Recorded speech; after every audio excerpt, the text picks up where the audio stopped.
शिवरी नारायण शिव भक्तों ने निकाली शाही सवारी। उज्जैन की महाकाल महादेव के तर्ज पर पूरा नगर शिव भक्ति में झूमते गाते नजर आए। बोल बम की जयकारों से गूंज उठा शहर। सर्व हिंदू समाज की तत्वाधान में तीसरा वर्ष भव्य कांवड़ यात्रा शाही सवारी निकाला गया। धर्म एवं आध्यात्म नगरी शबरी धाम शिवरी नारायण से कांची धाम खरौद में शिव भक्तों ने पंच तत्व पंच अमृत गंगाजल से अभिषेक कर सबकी सुख शांति समृद्धि की कामना की। शिव भक्तों ने शाही सवारी उज्जैन महाकाल की तर्ज पर सुसज्जित साज सजा वेशभूषा से उत्तर प्रदेश मेरठ दिल्ली के कलाकारों ने मनमोहक जीवंत झांक की प्रस्तुत की, जिसे देखने के लिए पूरा नगर सहित आसपास के क्षेत्रवासी की भीड़ उमड़ पड़ा। बोलबम के नारों से 15 अगस्त स्वतंत्रता दिवस की तिरंगा ध्वज देशभक्ति और शिव भक्ति की थीम पर यह तीसरा वर्ष सुंदर तैयारी के साथ महानदी की जल भर कर रपट्टा घाट, खेरा चौक, बॉम्बे मार्केट, नटराज चौक, कौमत शबरी चौक होते हुए काशी धाम खरौद नगरी पहुंची, जहां पंच तत्व पंच जल गंगा जल अर्पण कर सबकी सुख शांति समृद्धि की कामना की। इस कार्य में हजारों श्रद्धालुओं ने सहभागिता निभाया। शाही कांवड़ शोभा यात्रा में भगवान भोलेनाथ जी सुसज्जित मूर्ति,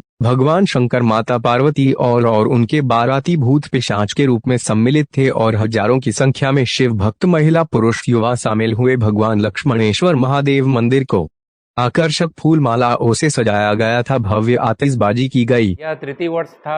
हम हर वर्ष की भांति इस साल उज्जैन महाकाल के महादेव और उसके साथ पंच तत्व पंच अमृत का हम विशेष बोलबम का नारा लेते हुए हम लोग पूरे शिवनारायण के निवासी लक्ष्मणेश्वर मंदिर गए थे खरौद। शिवनारायण की चित्रोत्पला गंगा से महानदी के तट से हम लोग पानी लेकर उनका जल अर्पित करने हेतु हमने पूरे बाजे गाजे व्यवस्थित पूरा सुव्यवस्थित हेतु हम पूरे खरौद जल समर्पित करने गए थे महादेव को। इसमें यात्रा में जैसे हमने शोभा यात्रा में देखा बाहर से कलाकार आए हुए थे उज्जैन से, ऐसा कुछ जानकारी मिला? काफ़ी अच्छा जी, हमने झांकी प्रस्तुति की। बाहर से, दिल्ली से, मथुरा से, बाहर से प्रस्तुति कलाकार जो अपनी प्रस्तुति देने आए थे, महादेव पार्वती सब अलग अलग प्रकार से अपनी झांकी देते हुए बहुत ही अच्छा यह व्यवस्था था और बहुत ही अच्छे प्रकार से हमने ये प्रस्तुति दी। भारी मात्रा में कार्यक्रम चलता रहेगा यह हर वर्ष और इससे अच्छी व्यवस्था के साथ और अच्छी सुसज्जित व्यवस्था और अच्छे कार्यक्रम के साथ हम इसे और प्रस्तुत करेंगे।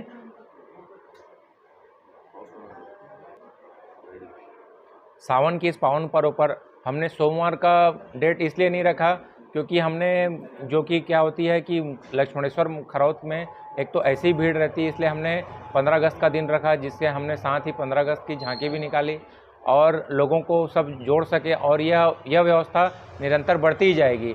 और हम आशा करते हैं लोगों ने हमारा साथ दिया और इतना लोगों के पूरे शिवनारायण वासी ने हमारा साथ देकर पूरे पुरुष वर्ग, महिला वर्ग, साथ में बच्चे भी नारे के साथ, बोलबम के नारे के साथ हम शिवनारायण से जल लेकर कार्यक्रम को सफल बनाया और मंदिर में लक्ष्मणेश्वर महादेव खरौद में हमने जल अर्पण किया।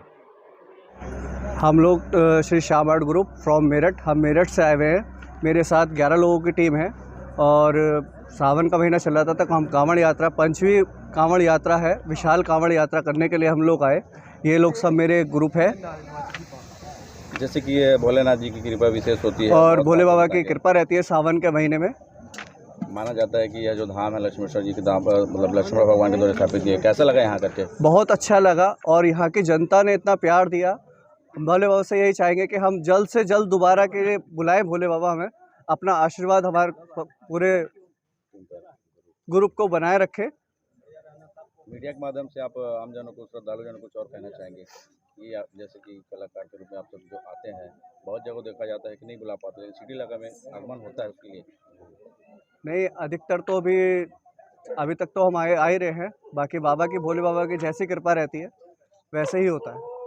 बोलिए महादेव महाराज की जय। विगत 3 वर्षों की भांति अगले वर्ष भी बहुत ही सुसज्जित तरीके से ये झांकी हम निकालेंगे और प्रभु श्री शिव शंभू को, महादेव को हम ऐसे ही रिझाते रहेंगे हर वर्ष और ये निरंतर सालों साल चलता रहेगा। उनकी कृपा हम पर बरसती रहेगी। बस इतना ही बोलना चाहूँगा। धन्यवाद। वहाँ जो स्थापित मूर्ति है वो 1.25 लाख लिंगों की एक पिंडी है। बाकी जगह यदि हम दर्शन करें तो एक ही लिंग का दर्शन होगा और एक पुण्य मिलेगा, लेकिन यदि छत्तीसगढ़ की काशी खरौद नगरी में जो स्थापित मूर्ति है जिनका नाम लक्ष्मणेश्वर महादेव है, उनका यदि दर्शन करें तो 100 लाख पुण्यों का जो फल है हमको एक साथ मिलेगा। क्योंकि वो संस्कारधानी भी है खरौद की नगरी।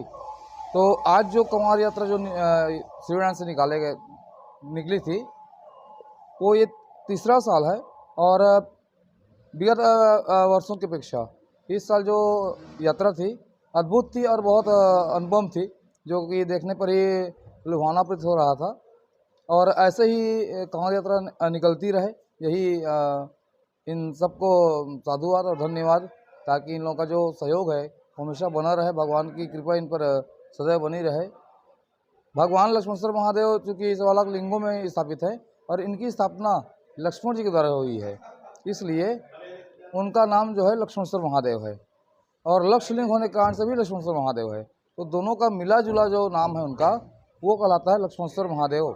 और ये छत्तीसगढ़ काशी में स्थापित है। इनमें 2 कुंड हैं, दोनों कुंडों में जो जल है वो सदैव समान रहता है, भरा रहता है, ना कभी कम होता है ना कभी ज़्यादा होता है। चाहे जिस समय भी आइए, किसी समय भी आइए, किसी महीने में भी आइए, गर्मी के दिन में आइए या फिर बरसात के दिन में आइए। बरसात के दिन में ऐसा नहीं कि जल का स्तर बढ़ जाता होगा, या गर्मी के दिन में ऐसा नहीं कि जल का स्तर कम हो जाता होगा, तो समान उसमें जल रहता है। सबसे बड़ी बात वहाँ की विशेषता ये है कि संतान प्राप्ति के लिए विशेष वहाँ का महत्व है। दूर दूर से लोग संतान प्राप्ति के निमित्त वहाँ आते हैं, और जिनका 5 साल 10 साल से भी यदि संतान न हो रहा हो, ऐसे लोग भी वहाँ आए हैं और उनको भगवान की परम कृपा प्राप्त हुई है और उनको संतान की प्राप्ति अवश्य हुई है। संतान चाहे जिस रूप में हो, चाहे कन्या के रूप में मिले या फिर पुत्र के रूप में, लेकिन संतान की प्राप्ति अवश्य हुई है। तो ऐसी जो उनकी भावनाएं हैं वो भगवान के प्रति दिन प्रतिदिन बढ़ते गई, इसलिए आज जो उनका महत्व है वो बढ़ चढ़ करके लोगों में प्रसारित हो रहा है, प्रचार हो रहा है उसका, और भगवान सबकी मनोकामना को पूर्ण कर